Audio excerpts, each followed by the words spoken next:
welcome to Gurukul lecture series. In today's series, we'll discuss about the role of Doordarshan as a public service broadcaster. But before that, let us try to understand what is public service broadcasting. Public service broadcasting can be understood as broadcasting made, financed and controlled by the public and for the public.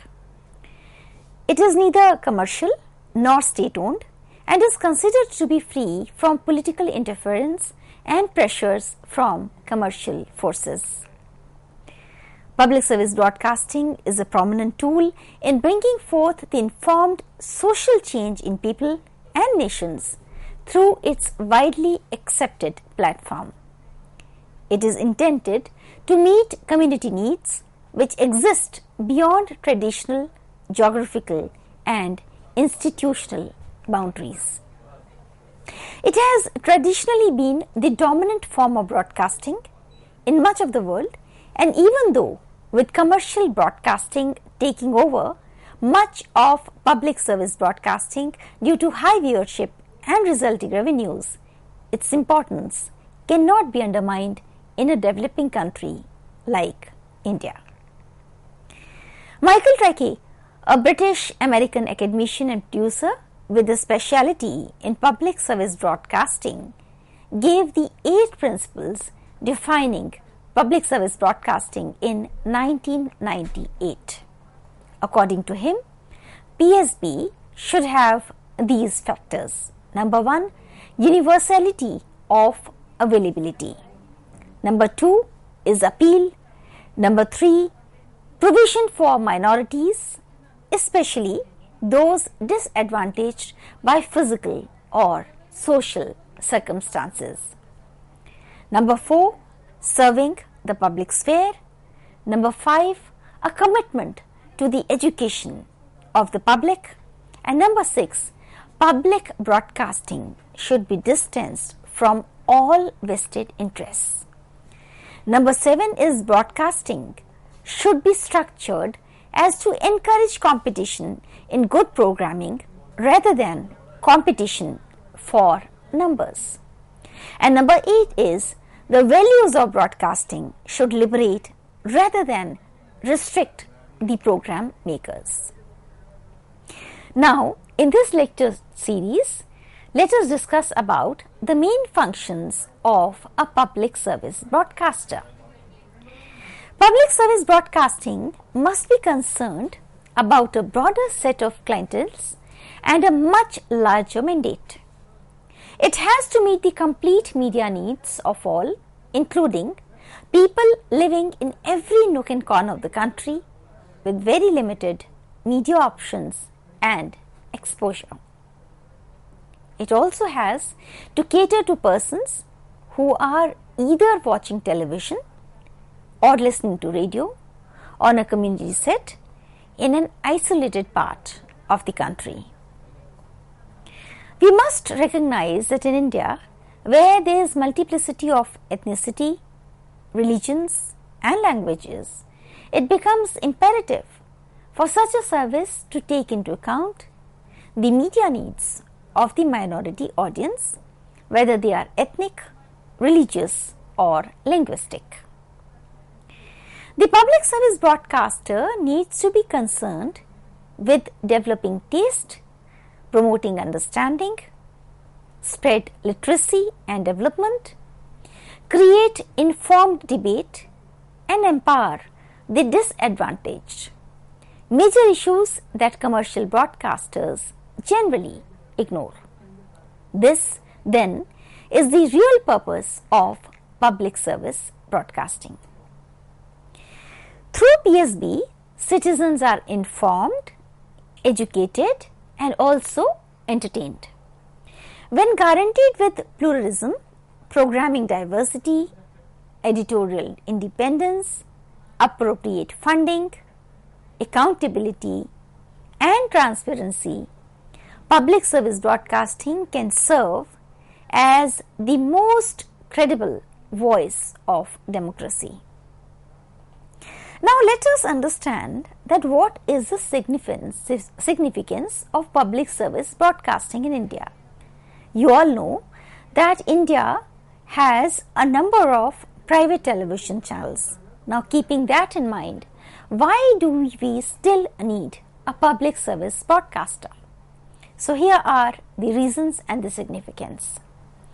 Pure commercial broadcasting does not meet the full needs of informing, educating, and entertaining the vast sections of population in any nation, especially those living in remote corners of towns and villages in many countries. Television rate points and also saleability of programs play a major role in deciding the content of shows in commercial broadcasting channels. Similarly, the private FM radio stations target the upmarket and more urban radio listeners. The private channel delivers to an audience and is not a vehicle for delivering new ideas, information, and education to its viewers and listeners. So, because of this reason, for citizens of the country who need to be informed and educated about the aspects like opportunities in various vocations, improvement in technologies, or availability and growth in various sectors, these channels have little to offer, and these channels may have found high entertaining value among the mass audiences that today reaches small towns and even villages. But this content simply does not provide the kind of specialized education and information people from this strata of the society require. Even if commercial broadcasting channels do offer some content that is of significance, relevance, and importance to the people in the far and remote corners of India, the low purchasing power of these citizens make this content inaccessible to them. With pure commercial broadcasting channels, the information and education required by this vast segment of population in our country remains unfulfilled. It is the public service broadcasting that fills this vacuum by ensuring that every citizen stays informed, educated, and connected with the latest happenings and events taking place in the country or opportunities that may be useful to him or her in the course of life. The importance of public service broadcaster thus goes beyond entertainment to enhance political, social, and cultural citizenship. The most important function to promote rational critical debate, development news in the times of corporate mass media, which focuses on feeding to the entertainment tastes of the audience. The public service broadcaster has a responsibility to ensure the diversity of information relevant to the rural, urban, minority populations as against commercial media whose focus generally is on urban middle or high class sections. Public service broadcaster also has an important educational purpose. It has to cater to the masses, to the public who want to know more about these sectors. Now let us try to focus on the features of public service broadcasting. At this point, I would also suggest that you must look at the website of Doordarshan and All India Radio and Prasar Bharati to know more about the features of PSB and its relevance. So, what are the features of the PSB? First of all, it should be accessible to everybody. Secondly, it should serve the public interest in all of its shapes. And thirdly, emphasize on quality, balance, and impartiality. Fourth function is there should be provisions for minority. Also, commitment to education of the public, freedom to produce challenging and controversial programs if needed be, independent from political and commercial interference, which is considered to be very important, and also forum for expression of national cultural identity. So, keeping all these functions in mind, how does a public service broadcaster perform and what are the responsibilities? Public service broadcasting is essential in India and must be seen as a right of all citizens. It must provide a platform for free discourse and debate, and while its content must empower people. For the citizens requiring the information and education of growth, opportunity, technological advancements, news and more, public service broadcasting's relevance remains unnoticed and untouched. Public service broadcasting has the responsibility to provide services to a public comprised of so many individuals with different cultures, languages, wide-ranging differences and also broad similarities. Public service broadcasting is obligated to act responsibly in all news and current affairs programming as an essential service to the public in the duties and privileges entailed in the exercise of citizenship. Thus, we can say that it is a social responsibility. The public service broadcaster must also be concerned about a broader set of clients and has a much larger mandate. It has to meet the complete media needs of all, including those of a villager who has a very few media options. Such a person is either watching television or maybe listening to radio. The PSB should also take into account the media needs of the minority audience, whether they be ethnic, religious or linguistic. The public service broadcaster needs to concern itself with developing taste, promoting understanding, spread literacy and development, create informed debate and empower the disadvantaged both socially and economically, major issues that a commercial broadcaster would rarely address. It should also provide services that celebrate social diversity and also facilitate social cohesion and is obligated to act responsibly in programs dealing with the many dimensions of cultural identity, cultural life and cultural practices. They should provide a forum for public discussion and debate, a platform for cultural sensitivity and social tolerance, and a medium for recognizing commonality as well as pluralism. Keeping all this in mind, we should also remember that public service broadcasting has a responsibility to provide services to a public that is much more than a market and consumers, and thus is obligated to act responsibly in monitoring market practices. A public service broadcaster has a responsibility to use the public's money in ways that are efficient, effective and transparent. We must not forget that public service broadcaster means the use of public money, and that is how it has to work more efficiently and carefully.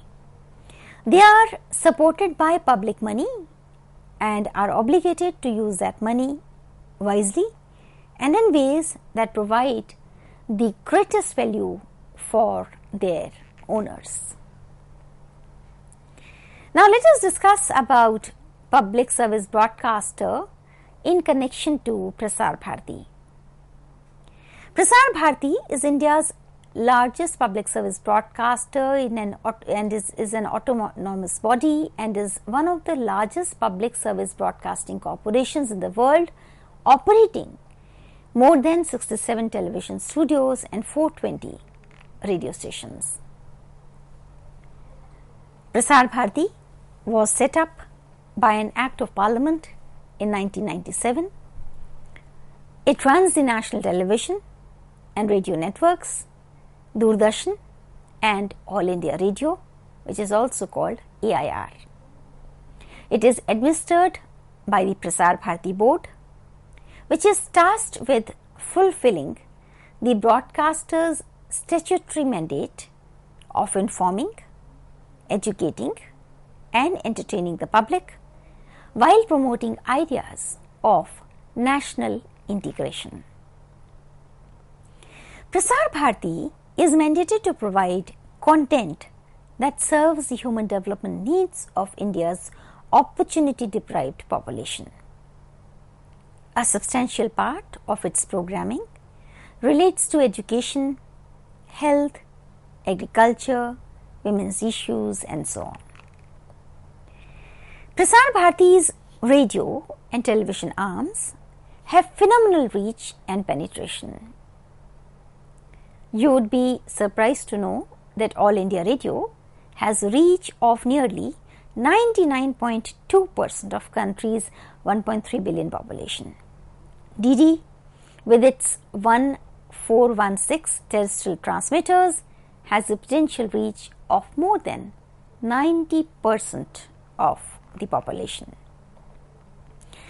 So what does the Prasar Bharati Act says?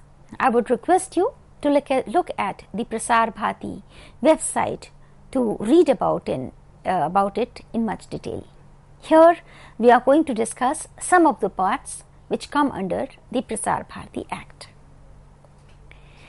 The Prasar Bharati Act provides for the establishment of a broadcasting corporation to be known as Prasar Bharati, to define its composition, functions and powers. The Act grants autonomy to All India Radio and Doordarshan, which were previously under government control. The Act received the assent of President of India on 12 September 1990 after being unanimously passed by Parliament. It was finally implemented in November 1997. By the Prasar Bharati Act, all property, assets, debts, liabilities, payments of money, all suits and legal proceedings involving Akashvani and Doordarshan were transferred to Prasar Bharati. You would be keen to know then who funds Prasar Bharati. Let us now try to understand that. Prasar Bharati is primarily funded by the state and does not earn any license fee. It generates some revenue of its own, although this falls far short of its budgetary needs.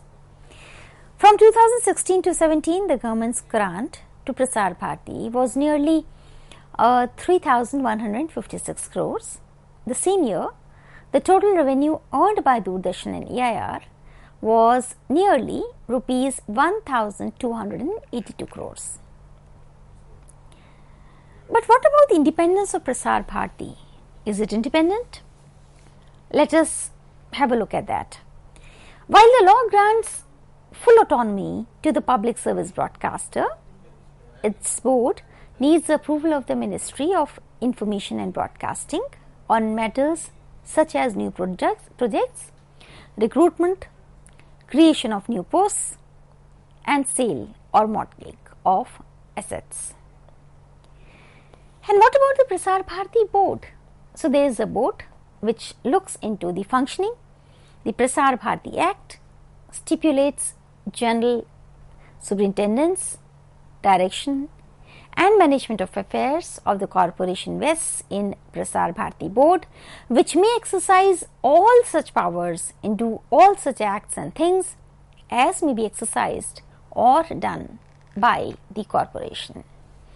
The Prasar Bharati Board consists of chairman, one executive member, one member from finance, one member from personnel, 6 part-time members, Director General of Akashvani ex officio, Director General Doordarshan again ex officio, one representative of the Union Ministry of Information and Broadcasting to be nominated by the ministry, and 2 representatives of the employees of the corporation, of whom one shall be elected by the engineering staff from amongst themselves and one shall be elected by the other employee from amongst themselves. The President of India appoints chairman and the other members except the ex officio members, nominated members and the elected members. The board shall meet not less than 6 meetings yearly, but 3 months shall not intervene between one meeting and the next meeting. So, what are the functions and objectives of Prasar Bharati?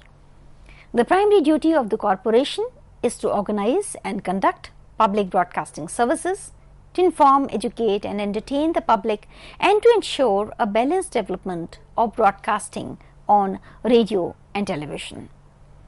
The corporation shall, in the discharge of its functions, be guided by the following objectives, like upholding the unity and integrity of the country and the values enshrined in the Constitution, safeguarding the citizens' right to be informed freely, truthfully and objectively on all matters of public interest, national or international, and presenting a fair and balanced flow of information, including contrasting views without advocating any opinion or ideology of its own. Paying special attention to the fields of education and the spread of literacy, agriculture, rural development, environment, health and family welfare, and science and technology. Providing adequate coverage to the diverse cultures and languages of the various regions of the country by broadcasting appropriate programs. Providing adequate coverage to sports and games so as to encourage healthy competition and the spirit of sportsmanship. Providing appropriate programs keeping in view the special needs of the youth. Informing and stimulating the national consciousness in regard to the status and problems of women and paying special attention to the upliftment of women. Promoting social justice and combating exploitation, inequality and such evils like untouchability and advancing the welfare of the weaker sections of the society. Safeguarding the rights of the working classes and the advancing of their welfare. Serving the rural and weaker sections of the people and those residing in border regions, backward or remote areas. Providing suitable programs keeping in view the special needs of the minorities and tribal communities. Taking special steps to protect the interests of children, the blind, the aged, the handicapped and other vulnerable sections of the people. Promoting national integration by broadcasting in a manner that facilitates communication in the languages in India and facilitating the distribution of regional broadcasting services in every state in the languages of that state. Providing comprehensive broadcast coverage through the choice of appropriate technology and the best utilization of the broadcast frequencies available and ensuring high quality reception. Promoting research and development activities in order to ensure that radio broadcast and television broadcast technology are constantly updated. Now, let us quickly have a look at some of the important committees of Prasar Bharati. First was the Chanda Committee. Chanda Committee was formed in 1964 when Indira Gandhi was the INB minister under the chairmanship of A.K. Chanda. The report was submitted in 1967. The recommendations included separation of TV and radio units, which resulted in the separation of AIR and DD. It also recommended that programs related to national interest must be broadcast on a priority basis. Then is Varghese Committee. The Janata government had appointed a working group on the autonomy of the Akashvani and Doordarshan in August 1977. The chairman of this committee was V.G. Varghese. The committee submitted its report on February 24, 1978. This committee's main recommendation was formation of Akash Bharati or the National Broadcasting Trust, both for AIR and Doordarshan. The committee noted that the people want an independent corporation because the executive, abetted by a captive parliament, misused the broadcasting during emergency, and this must be prevented for all times.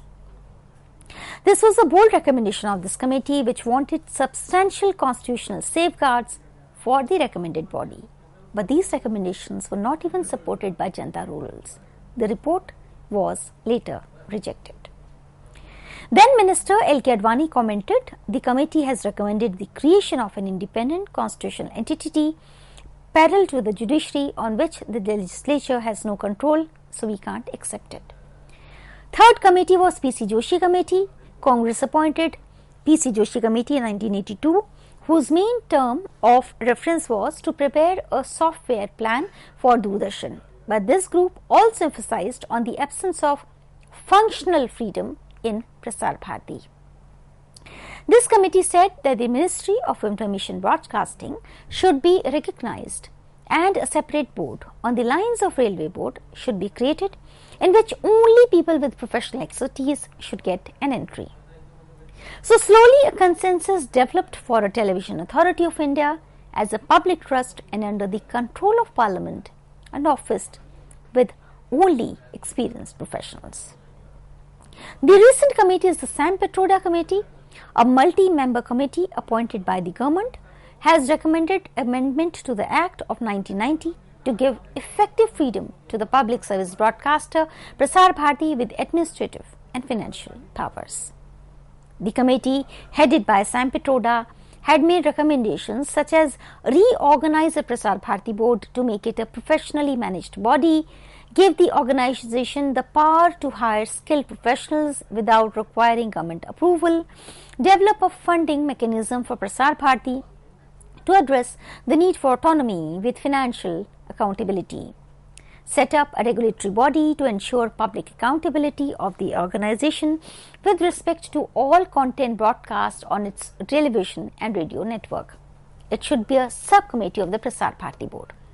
In addition to government, Prasar Bharati should generate funds through autonomous sources and through commercialization of a part of its activity. Public broadcasters in India already have the first mover advantage of reaching out to the most remote areas of the country and hence cater to the viewership, which cannot be compared to that of private channels.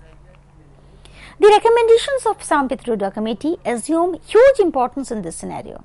The recommendations, if implemented well, have the potential to turn around the public broadcasters in India. The government have taken some of the recommendations into account.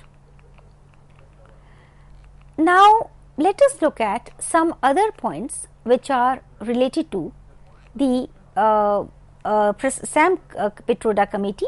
It had 11 expert groups. Under this committee, the expert groups worked under the Prasar Bharati government relationship, technology, business development, finance, HR and organization, programming and content, archiving, global initiatives, presence on social and new emerging media, regulatory mechanism, and expert group on a comparative analysis of public service broadcasters. Now let us move to the other section, which is related to Doordarshan and history of Doordarshan.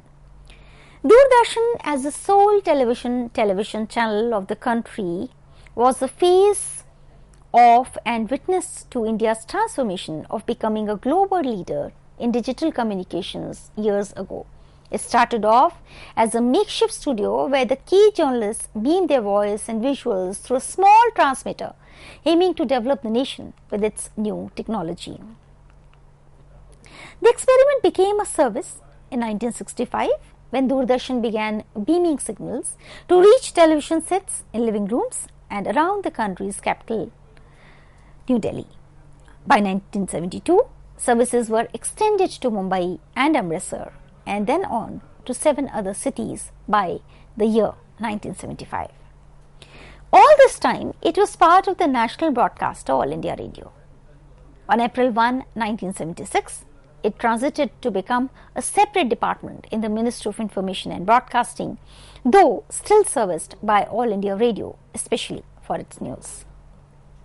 Since then, the organization has grown to cover the length and breadth of the country, painstakingly caring for the interest of all linguistic, geographical and cultural groups and promoting social, cultural and educational development of the country, though an array of transmitter networks equipped with studios and facilities to produce programs even in regional languages.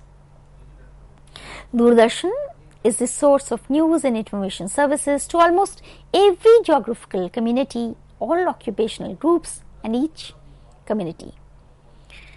It has been able to do so because it has no single market to pamper.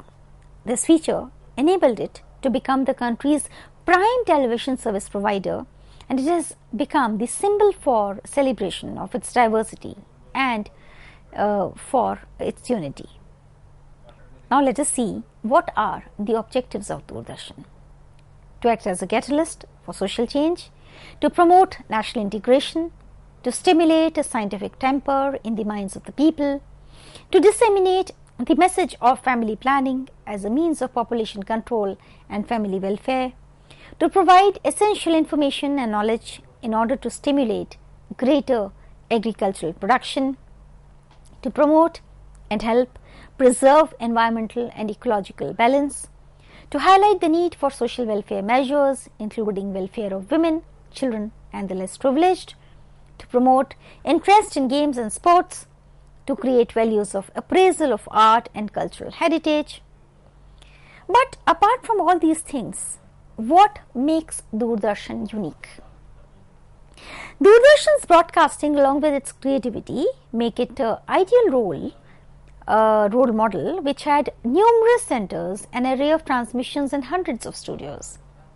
What makes it unique is the fusion of modern digital engineering hardware and the software of a 3-tier programming service which spreads nationally, regionally and even locally, having a wide appeal across the nation. It has captivated millions who are glued to television to watch anything from news to cricket match telecasts, exhibitions of art, culture and Bollywood, to educate on the arts and sciences alike, from catering to a vast farming community to catalyzing the growth of industry, commerce and also education. But do you know what are the most crucial facts about Doordarshan? Doordarshan is a part of Prasar Bharati and is the largest broadcasting company in India. It has a range of studios with huge infrastructure. Doordarshan extends TV, radio, mobile and online services across metropolitan regional areas as well as internationally through the Indian network and radio across India. Color television in India was introduced by Doordarshan in the year 1982 with the live airing of the Independence Day speech by the then Prime Minister of India Indira Gandhi and then the Asian Games of 1982. Doordarshan had a humble beginning on September 15, 1959 in Delhi with a test telecast using a temporary studio and a small transmitter. In 1965, regular daily transmissions were started by Doordarshan as a part of the All India Radio. By 1972, TV services were extended to Mumbai and Amritsar. Up to 1975, only 7 cities across India had TV service and Doordarshan was the only service provider in television in India. On 1st April 1976, the television services were separated from radio and the office of the All India Radio and Doordarshan were managed by separate DGs in Delhi. In 1982, Doordarshan came into existence as a national broadcaster and reached all parts of the country. The first program to be telecast on Doordarshan was Krishi Darshan, which began on 26 January 1967 and is remembered as the longest running television program. This program immensely added to the green and white revolution in India, and has helped Indian farmers transform and reinvent their ways of farming. Now let us discuss the story behind Doordarshan's iconic logo. I am sure you must have seen that logo. Dayashish Bhattacharya, an alumna of the National Institute of Design, is the man behind much loved DDI. He, along with 8 of his friends at NID, were working on a government project in Ahmedabad when Doordarshan moved out of being a subject of All India Radio. He designed the 2 curves depicting the yin and yang, and it ended up being one of the 14 stories that were submitted to his teacher Vikas Satwalekar. The then Prime Minister Indira Gandhi chose this over the designs. Though the design was upgraded through the 80s and 90s, students from NID were asked to spearhead the same. Another NID alumnus, R.L. Mistry, worked on the animation for the original symbol. He made copies and then shot them under a camera, rotating them till they reached a final form, which was eventually called the DDI. In 1973, the signature tune of Doordarshan was being brought to life by Ustad Ali Ahmed Hussain Khan during his Shehnai recital in an hour-and-a-half long inauguration ceremony of Doordarshan television channel held at Vigyan Bhavan in New Delhi. Ustad Ali Ahmed Hussain Khan was the one who first breathed life into that sounding tune. Now let us listen to that music so that you are reminded of the Doordarshans.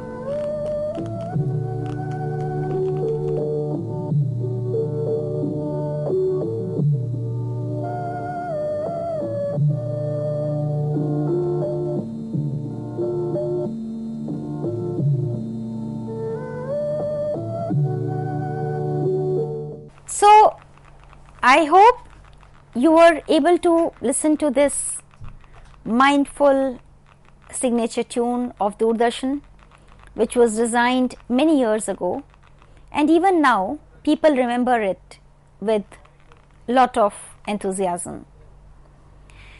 As more and more cities started receiving the signals of Doordarshan, the number of its viewers kept increasing.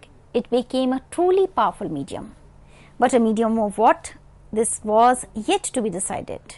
The then Prime Minister at the time understood the power of this new medium. The task of composing the tune was entrusted to star maestro Pandit Ravi Shankar, but he realized that the actual tune of Sare Jahan Se Achha was of a bit longer duration. Working with Ustad Ali Ahmed Khan, Ravi Shankar finally came up with a variation of the original tune and created what can truly be termed as the national tune of India. So now let us have a look at some of the most popular programs of Doordarshan. As per the data given on the website of Doordarshan, currently Doordarshan operates 21 channels, out of which 2 are All India channels, DD National and DD News, 11 regional language satellite channels and sports channels, 4 state networks, and also DD National, known as DD, broadcasts regional and local programs. The DD News provides 24 hours news broadcasts.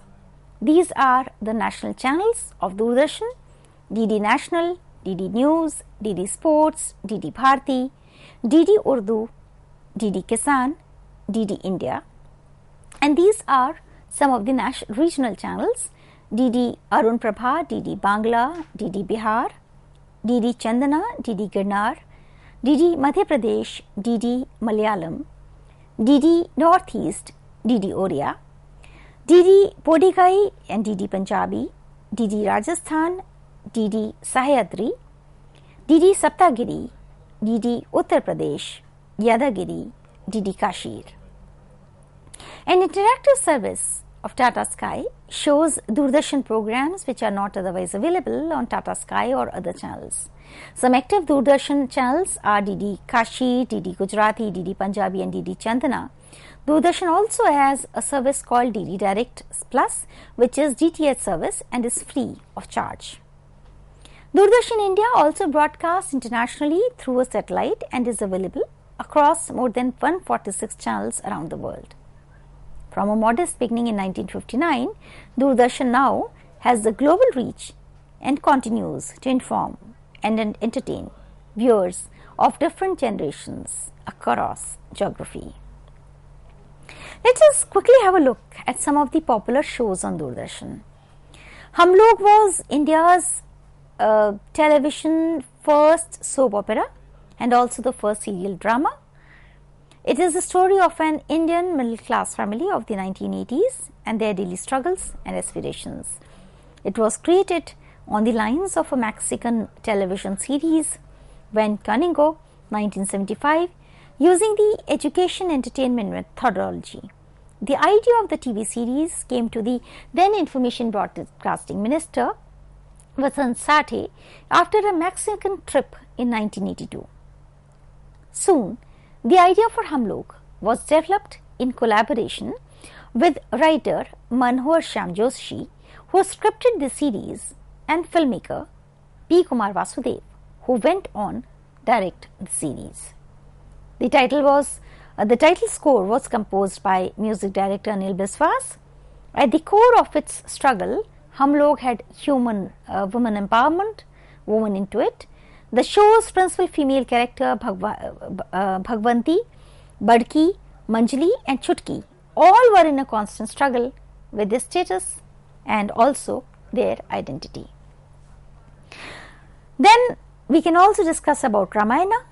Ramayana is an Indian historical drama epic television series which introduced the concept of Hindu mythology to Indian television and went on to become a national classic, eventually clocking viewership of around 650 million telecasts in 55 different countries and becoming the highest grossing show on Indian television by some distance.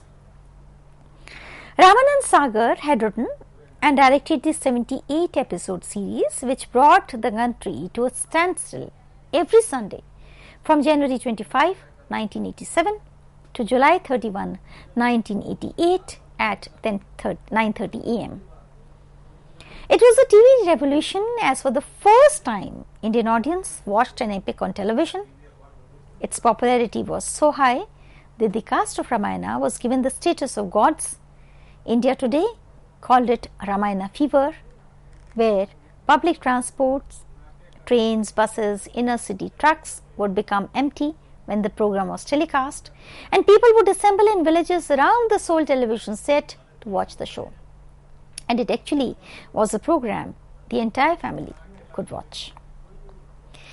Mahabharata. Mahabharata is a 94 episode Hindi series which originally ran from 2nd October 1988 to 15 July 1990 on DD National. It is the most successful Mahabharata series ever produced on television. In one brilliant stroke, Chopra's Mahabharata became contemporary in comparison to Ramanand Sagar's Ramayana. Coming soon after the Ramayana series by the late Ramanand Sagar, the Mahabharata series by B.R. Chopra became a must for every television viewer across country. And these are the names of some of the popular TV shows on Doordarshan. ये जो है जिंदगी, बुनियाद, भारत एक खोज, चित्रहार, करमचंद, व्योमकेश बख्शी, विक्रम और Betaal, Malgudi Days, Ocean, Jungle Book, The Peacock Calls, University Girls. And one of the flagship programs was Krishi Darshan, about which we discussed earlier. I would like you to read about it more so that you understand the role of Doordarshan as a public service broadcaster and also its role in the agriculture sector. Krishi Darshan is an Indian television program on Doordarshan aimed at disseminating agricultural information to rural farming audiences to stimulate greater agricultural production. It helps the farmers through disseminating modern agricultural technology such as suitability of agroclimatic condition for particular crop or cropping pattern, suitable varieties of seed and its treatment, use of fertilizer, soil and water management, plant protection measures, market information related to supply, demand price, trend, import and export, forecasting, etc. are of immense use to the farmers. One can say that the extensive network of Doordarshan and cable is found to have a profound influence on agriculture. It first aired on 26 January 1967 and obviously is the longest running television series in India. Interestingly, in 1967, the first experimental satellite communication earth station located in Ahmedabad was operationalized. To establish that a satellite system can contribute to the national development, ISRO was clear that it need not wait for its own satellite to begin application program, while foreign satellites could be used in the initial stages. However, before trying out a full-fledged satellite system, some controlled experiment to prove the efficacy of television medium for national development was found necessary. Accordingly, a TV program on agricultural information to farmers, Krishi Darshan, was started, which received immense response. The success of Krishi Darshan gave way to the plans for a national TV system using a satellite to reach rural and remote audience. Chitrahar was another popular program on DD National featuring song clips from Bollywood films. The idea behind this was to also promote literacy because there were lyrics of the songs that were written with the telecast of the song. It was an emerging way to promote literacy, especially in villages. This initiative of Doordarshan has been technically supported by the Indian Institute of Management, Ahmedabad. Now let us quickly have a look at the contribution of Doordarshan towards society. Doordarshan has contributed significantly towards the acceleration of socio-economic change, promotion of national integration and stimulation of scientific temper in the country. Its mandate is to carry messages on population control and family welfare, preservation of environment and ecological balance, highlighting the need for social welfare measures for women, children and the less privileged, and to promote games and sports and the artistic and cultural heritage of the country through its programs.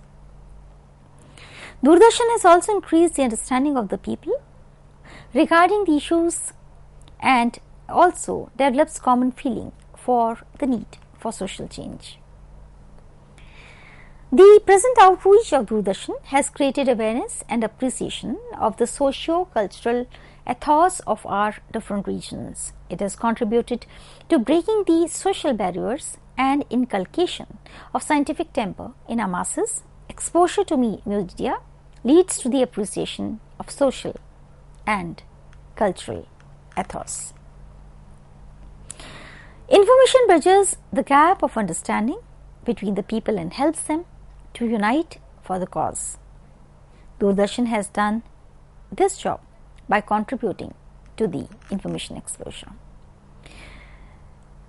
Television has played a prominent role in the social lives of Indian women. Doordarshan has proved as a major source of learning and entertainment for both educated and uneducated Indian women. It has helped the new economic patterns to emerge that are responsible for making women acquire a new status and a new social stature. Women-centric shows have greatly motivated Indian women to stand up on their own feet and become self-sufficient. Doordarshan as a mass medium has helped in creating awareness amongst different sections of the Indian masses about various schemes by government for their welfare. I hope you were able to gain certain points from today's lecture. I would like to express my gratitude to the website of Doordarshan, All India Radio and Prasar Bharati, from where some of the data was taken. I would also like to express gratitude to various other sources, which goes as follows. These are the names of some of the books and also the websites which were referred to while working on this particular lecture series. All the best to each one of you.